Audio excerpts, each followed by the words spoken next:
नमस्कार दोस्तों, आपका बहुत बहुत स्वागत है हमारे चैनल में। अगर आप चैनल में न्यू है तो सब्सक्राइब करना ना भूलें।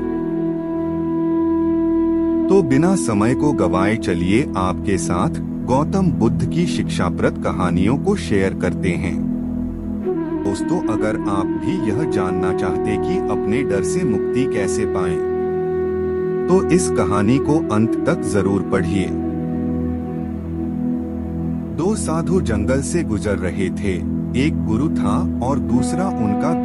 उस बूढ़े साधु ने अपने शिष्य से पूछा कि बेटे, जंगल में कोई डर तो नहीं है?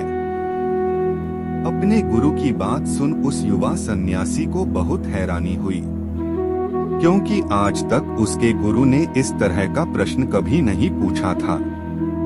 वह युवा सन्यासी अपने गुरु से कहता है कि गुरुदेव, डर कैसा? यह जीवन तो नश्वर ही है, तो डर कैसा? गुरु ने कहा, ठीक है, हम आगे बढ़ते हैं। दोनों गुरु शिष्य अपने मार्ग में आगे बढ़ते हैं। रात और गहरी होने लगती है और सन्नाटा और ज्यादा छाने लगता है। गुरु दोबारा से अपने शिष्य से पूछता है, बेटे, कोई डर तो नहीं है ना?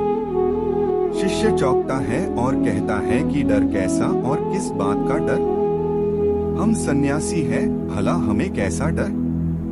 शिष्य की बात सुन गुरु ने कहा कि ठीक है, हम आगे बढ़ते हैं। थोड़ा आगे चलने पर उन्हें एक कुआं मिलता है। शिष्य कुएं से पानी निकलता है और अपने गुरु को दे देता है।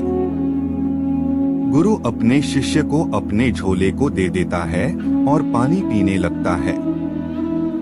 शिष्य को शक तो पहले से ही था कि झोले में कुछ तो जरूर होना चाहिए, क्योंकि अकारण भय पैदा होना असंभव है।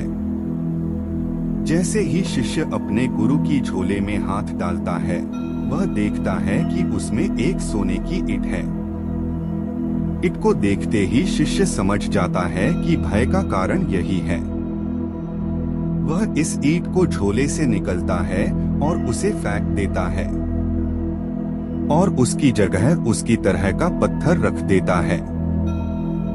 गुरु ने पानी पिया और अपने झोले को वापस लिया और अपने कंधे पर टांग लिया।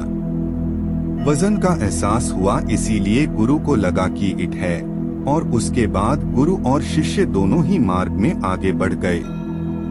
कुछ दूर आगे चलने के बाद गुरु को सैनिकों के घोड़ों के दौड़ने की आवाज आई।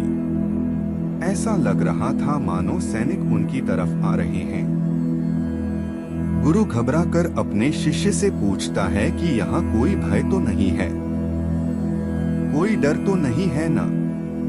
आप बिल्कुल निश्चित हो जाइए, क्योंकि डर को मैं पीछे ही फेंक आया हूँ। गुरु घबराया और अपने झोले में देख लिया तो वहाँ पर सोने की ईंट नहीं थी, बल्कि उसकी जगह एक उसकी तरह दिखने वाला एक पत्थर रखा हुआ था। भय सिर्फ हमारी मान्यताएं हैं। यदि आप वास्तविकता को नहीं देखोगे तो सोना भी भय देगा और पत्थर भी भय देगा। अगर एक बार वास्तविकता को देख लिया तो कैसा भय और कहाँ का भय? अपने जीवन से भय को समाप्त करने का केवल एक ही तरीका है, और वो है वास्तविकता को देख लेना। दोस्तों, यह कहानी आपको कैसी लगी नीचे कमेंट बॉक्स में कमेंट करके जरूर बताएं।